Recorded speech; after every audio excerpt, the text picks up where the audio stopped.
Live now to Michael Photios. He joins us here in Sydney. Michael Photios, good to see you. What do you make of this election result, and are you going to get to majority?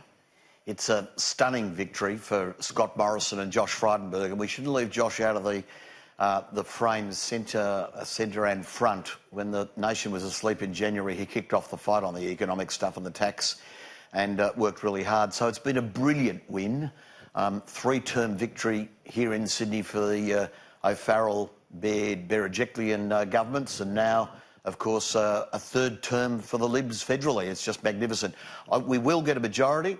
I'm going to be amongst the first to actually call the most likely outcome of 78 seats. 78? 78. I've spoken with Sarah Richards moments ago in the seat of Macquarie in Sydney. That's a seat we just simply didn't expect to win.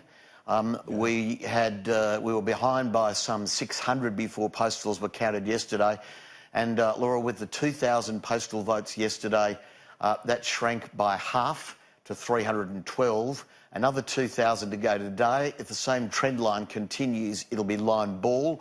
And with a further 500 to be counted, the result should be bagged by the Libs. Okay. Add that to Wentworth. Yep. And the prospect of Chisholm, and we could land a big upset.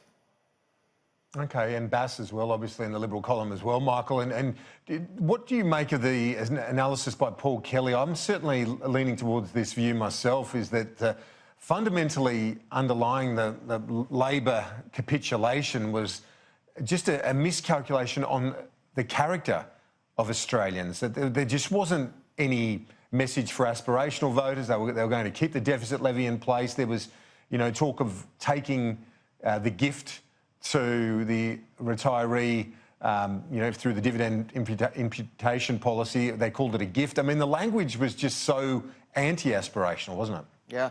I think John Howard nailed it when he said that class welfare is just not welcome in the Australian paradigm. We're not a nation of extremes. We're very much at the centre. And Scott Morrison, of course, made the point that he will govern from the centre, much like his predecessor Malcolm Turnbull in that regard. So we will govern for all Australians. And Labor was, I'd go a little further than John Howard. I'd say Labor was at war, as it were, with segments of the electorate in a very arrogant way. And they were focused for the last 12 months on what they considered to be the win, not winning.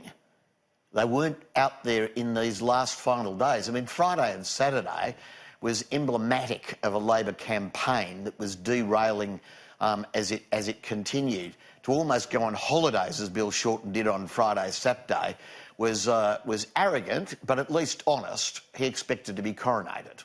Does this justify Malcolm Turnbull's ousting? Could he have won this election as Scott Morrison did? It's one of the most interesting questions which will consume us in quite a different way in coming days. Labor's inflexibility to address its leadership. Now, that was a major mistake. Bill Shorten might have been winning every poll for years, but he was not winning the personality stakes. The nation did not want Bill Shorten. And the Liberal Party, despite the chaos, and that, of course, was a disgrace and unwanted baggage, but the Liberal Party's capacity to be flexible with leadership, like any company would in similar circumstances, has meant that we had the right leader in his time, Tony Abbott, to win, the greatest opposition leader the nation's ever seen. Then we had Malcolm Turnbull installed when Tony couldn't and wouldn't have won the election, and Malcolm did it with a margin not dissimilar to the one we'll land on the weekend. And then Scott Morrison became a voice for ordinary Australia, for urban Australia. I mean, he related to everyone in a way that Malcolm and Tony hadn't, in a way, frankly, that John Howard did in time.